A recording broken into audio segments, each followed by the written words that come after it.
មានចូល Yamaha Grand Filano ម៉ាស៊ីន125ឆ្នាំ2019បាទនេះពណ៌ទឹកប្រាក់មានបាទពណ៌នេះមាន blue core បាទថាវាស៊ីសាំងតិចណា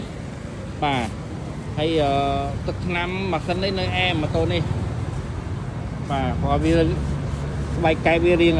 ស្ទើររៀងចាស់បន្តិចបាទប៉ុន្តែអត់អីយើងដូរលេខបាននេះនេះครับសំខាន់ម៉ាស៊ីននេះបាទម៉ាស៊ីននៅអែមមែនតើបងប្អូនអាចមកជិះសាកបានបាទហើយតម្លៃសមរម្យជូនបាទឆ្នាំនេះនៅអែមហ្មងពណ៌ទឹកប្រាក់នេះសិនស្ទុះល្អចាំបងប្អូនចាំដល់អាចមកមើលផ្ទាល់បាន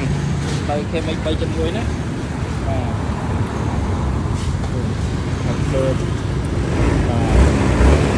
ទៅនេះ